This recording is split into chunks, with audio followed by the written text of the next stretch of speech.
Estamos de volta. O assunto de hoje é envidraçamento de sacada. Nossos convidados já responderam algumas perguntas muito importantes. Você que perdeu, assista o primeiro bloco. E agora, Sidney, vou começar com você a explorar, além do seu lado síndico, o seu lado advogado. Essa padronização, quórum simples, maioria presente de assembleia, correto? Sim. Você fez assim no seu condomínio e a gente sabe que é um padrão que tem sido feito em todo o Brasil e não tem tido nenhum tipo de problema. Não. Tem passado com relativa tranquilidade. Como eu disse no começo, havia mais tergiversação a respeito, mais celeuma, muita discussão, mas hoje é mais tranquilo. O tema foi objeto de pauta específica, então todos os moradores sabiam que a Assembleia seria para discutir fechamento de sacada, então houve, na verdade, uma adesão muito grande, todo mundo desceu porque havia interesse e todo mundo hoje quer fechar a sacada para evitar o barulho, para evitar a sujeira, para ter um aproveitamento maior, seja ela pequena, média, grande, entendeu? Então foi aprovado por maioria simples, não foi maioria absoluta. Sabemos que não tem nenhum tipo de problema, né, Cláudio? Você também está envolvido. Tem até algumas legislações municipais, estaduais, que até já regulam que é maioria simples, que pode ser aprovado, então isso fica claro.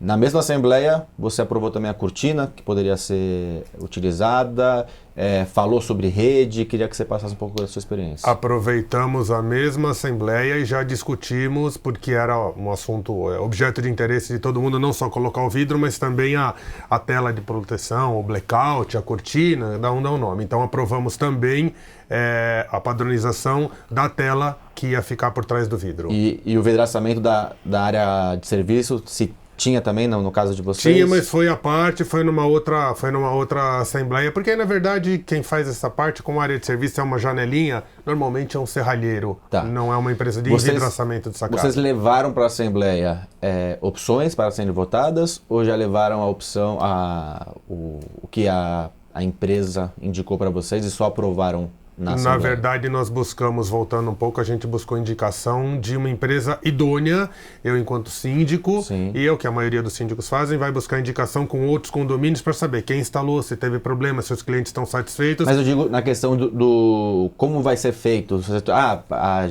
O vidro vai ter 20 centímetros ou 40 centímetros, vocês levaram opções para a Assembleia ou vocês já levaram só o fechamento, o vidro vai ser esse padrão? Não, nós levamos até para discussão e seguimos algumas orientações de opções dadas pela empresa na ocasião. E aí vou trazer para o Cláudio. Cláudio, a maioria levam opções ou já levam um padrão definido pelo corpo diretivo? Não, normalmente se apresenta para o corpo diretivo. Tem situações que é muito difícil você levar para a Assembleia. Sim. Dá um gap muito grande para discussões. Então, normalmente... O famoso dar pano para manga. Né? Exatamente. E na Assembleia a gente tem que fazer aprovação rápida. Sim. Hoje, nós especializamos em fazer essas apresentações em assembleias. Foram mais de 1.800 nesses 10 anos. E eu estive presente em 675 delas. E você indica que seja levado já o padrão? Leva o padrão. E a gente tenta aprovar em no máximo 15 minutos. Sim, mas não, como eu falei, não dá o pano para manga, não dá opções, temos 3 opções, um vidro de 40 centímetros, um de 30, abre assim, abre para cá, não. Esse é o correto, o estudo foi feito, deve ser feito esse. Exato, lógico. Tecnicamente explicando, ó. Exatamente. Tem situações em que realmente você tem que levar para a Assembleia alguma alteração, alguma possibilidade de alteração, seguindo a conveniência deles. Mas normalmente isso já é decidido antes, com o corpo diretivo, com o conselho, e aí realmente já leva para a Assembleia aquilo que tecnicamente já foi definido. Mesma coisa para rede de proteção, você aborda não? Rede de proteção? Rede de proteção não. Hoje já é mais usual, né? É uma questão mais por cor, né? Exatamente, mas a questão da cortina, vocês já levam também um padrão definido? Sim, a cortina está muito ligada ao envidraçamento.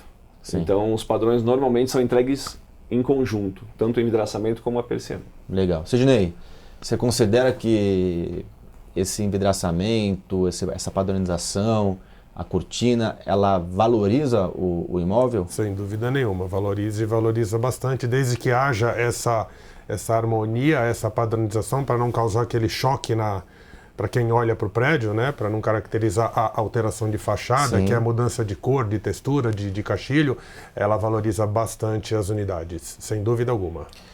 Quanto tempo leva para fazer esse envidraçamento de uma sacada aproximadamente? Normalmente, o prazo pode variar entre 30 a 60 dias. Depende muito da empresa e depende do tipo de vidro, da cor do alumínio. Então, de 30 a 60 dias é um prazo normal aí que o mercado se adequa. Quanto custa, mais ou menos, uma varanda? Vai, dá uma metragem de uma varanda aí, um valor aproximado para a gente ter uma noção. Vamos pensar assim, é difícil colocar como metro quadrado porque as particularidades são grandes, mas normalmente pode variar de 550 a 850, 900 reais o metro quadrado. Tá, O que depende se ele é colocado sobre o guarda-corpo, que também tem uma série de recomendações e problemas com isso, mas o tamanho dela, tudo influencia. O preço pode variar em torno disso. Vamos pensar numa sacada de 20 metros quadrados, com 10 metros lineares e 2 de altura. Aproximadamente estamos falando em torno de 11 a 12 mil reais. Sidney, cada proprietário paga a sua, né? Sim. Não é o condomínio que vai assumir essa responsabilidade de pagar. O condomínio só define em assembleia a padronização. Aí faz quem quer, mas quem quiser fazer tem que seguir o padrão definido em assembleia. O padrão e a empresa que vai fazer, ou o síndico, o condômino pode ter uma opção com uma outra empresa caso ele busque? Ele pode buscar outra empresa desde que ele siga o padrão que foi definido em assembleia. Via de regra, o que acontece a maioria acaba procurando a empresa que trouxe o projeto, que foi aprovado, porque facilita. Né? Sim, a empresa já tem o projeto pronto, já tem as medidas, entendeu, das sacadas. Então o que acaba ocorrendo é que a grande maioria faz com aquela empresa que trouxe o projeto que foi aprovado em assembleia. Mas nada impede que cada morador busque o fornecedor de sua preferência, seguindo todas as recomendações. Largura de vidro, a cor do caixilho, a cor da cortina, tudo. Tá se coçando aí, né, Claudio? Fala, vai. Não, tá até aproveitando o gancho, que muitas empresas é uma troca, concorda? Sim. Então muitas empresas fornecem esse projeto de graça para o condomínio, isso não tem custo para o condomínio. Tá? Então normalmente as empresas de contrapartida fazem esse projeto, entregam para o condomínio esse padrão todo bacana, justamente nessa troca dessa apresentação. Mas né? o condômino pode buscar uma outra empresa para fazer. Claro, aliás é saudável que faça isso. Tá.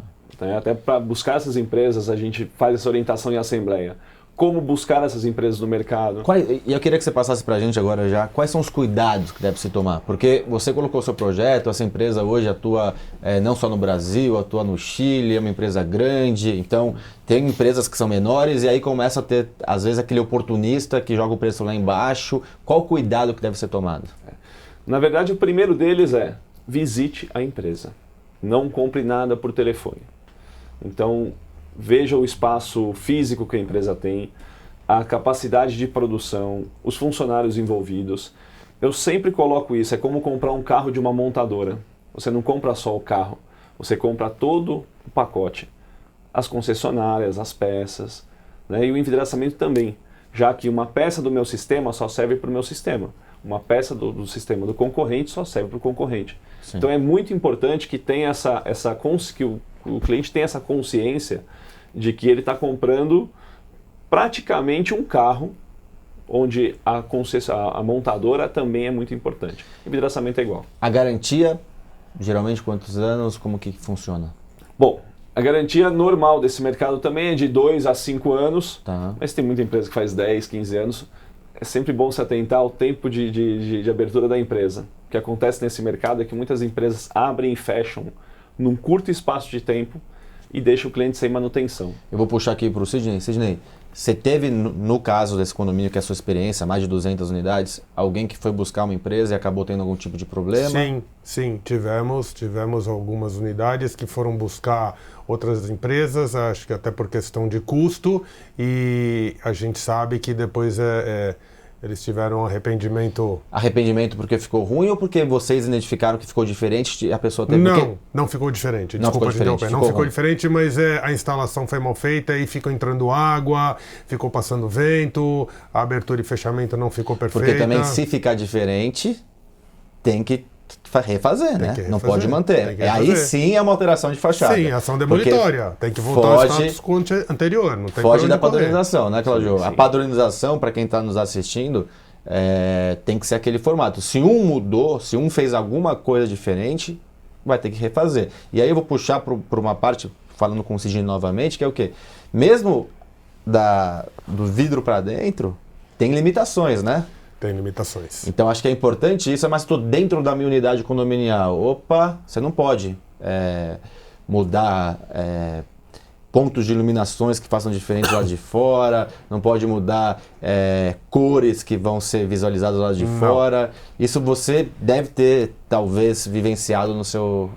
A gente orienta, não só no nosso, como em outros, para os quais a gente presta consultoria. Na verdade, tudo isso se traduz sim em alteração de fachada. Se você muda a cor, se você muda a textura, qualquer coisa que você mude, ponto de iluminação, e que você consiga visualizar da rua de fora, se traduz em alteração de fachada. Então a gente orienta, enquanto síndico e até como consultor jurídico, a gente orienta o morador a tentar preservar ao máximo. Mas via de regra não é o que acontece. A gente sabe que o camarada fala, é dentro da minha casa, eu faço o que eu quero. Ele faz o envidraçamento, coloca a cortina, aí ele põe lustre, ele pinta a parede de preto, ele transforma aquilo num carnaval. Se a cortina estiver fechada, ainda vamos dizer que não dá para visualizar. O problema é quando essa cortina está aberta. O que acontece, se você me permite uma parte, nos andares mais baixos você consegue visualizar da rua. Sim. A partir de um determinado andar, o ângulo de visão não te permite fazer. Então, os andares mais baixos, normalmente, eles não fazem, porque eles sabem que eles são janela, vitrine. Os mais altos... Você vê de tudo. Quando você vai para essa assembleia, é abordado esse tema ou você só fica do vidro para fora? Eu abordo questões técnicas. Na verdade, essas eu deixo para os síndicos. Sim. Não se mete nesse problema. Não dá. Nós damos a orientação, principalmente em relação a tirar o caixilho. Então também a gente fala sobre tirar o caixilho da sala para a sacada. Sim. Tem suas implicações, porque no momento em que esse vidro do envidraçamento, por algum motivo, der algum tipo de problema, você tem uma entrada de fluxo de ar direto dentro da sua casa, sem nenhuma proteção. Então, também alertamos muito em relação a conscientizar mesmo o condômino da importância, das vezes, não tirar o vidro entre a sala e a sacada. Que a gente sabe até, vamos entrar numa outra esfera, que não pode, né? Exato. Mas vamos falar uma coisa, Cláudio, para finalizar aqui. Qual vidro é ideal para cada, vamos dizer... uma cidade como São Paulo, como Brasília, ou uma cidade de litoral como Aracaju, por exemplo, como Salvador? É diferente? Exato. Bom, tem diferenças. E qual é o vidro ideal? Essa é uma questão bem polêmica, mas todos os vidros são chamados de segurança, os que são colocados em vidraçamento. Tem características diferentes. Hoje você tem um vidro laminado, que são vidros que são dois vidros unidos por um polivinilbutirol, que quando ele quebra, ele fica preso nesse fragmento. Ficar preso nessa película. Tá. Então, e tem outros tipos de vidro que podem ser utilizados como um temperado, por exemplo, principalmente quando são alturas muito grandes, por exemplo, vidro não altura de prédio, tá? Estamos falando altura do vão. Tá. Vidro de 2,60 m, 2,70 m. Maiores. Maiores, que aí se utiliza vidros temperados. Vão os maiores, vidros temperados. Vão os menores... Os menores, até menores assim, né? 2,40 m, 2,50 m de altura, que já são bem grandes, se pode usar laminados de 10, de 12 milímetros. Então se joga muito com a espessura. Ambos são muito resistentes. Tá? Vantagem do laminado, quebra, fica no lugar. Temperado, ele estilhaça em pequenos pedaços. Né? Isso caídos a uma certa altura, realmente tem que se avaliar o risco. Muda para, como eu falei, cidades sem ser litorâneas e cidades litorâneas? Muda o vidro? O que pode mudar é a espessura do vidro. Mas... o tipo de vidro pode se utilizar em todos eles. O que muda é a sua espessura. Na sua opinião, qual é o ideal? Temperado ou laminado? Bom, eu sou um dos precursores do laminado no mercado de envidraçamento. Né? Então a sua opinião é laminado? Sim. Tá. Queria deixar claro para quem está nos assistindo. Mas em situações em que o temperado, às vezes, ele é preciso. Sim, aí são outras situações. Exatamente. Como default. Agora eu vou chamar um quadro, antes das considerações finais de vocês, vou chamar um quadro que chama Aplicando Advertência. E a advertência hoje vai para você, síndico, que não se antecipa e padroniza esse envidraçamento de sacada. Deixa que algum morador, algum condômino faça antes e aí depois faça a padronização.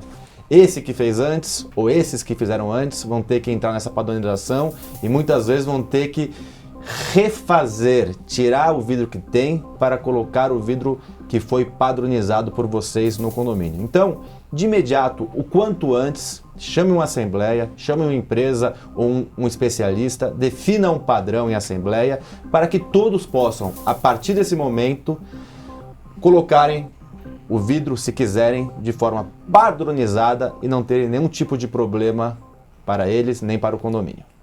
Cláudio, muito obrigado pela sua presença, foi muito rica, muito esclarecedora, vai ter que voltar outras vezes. Eu que agradeço, estou aqui à disposição. Sidney, da mesma forma, muito boa a sua participação, com certeza espero que você volte aqui outras vezes. Agradeço o convite e fico à disposição. E você que está nos assistindo, não perca, semana que vem, mais um programa com informações importantes sobre o segmento condominial. Não deixe de se inscrever no nosso canal e mantenha-se antenado.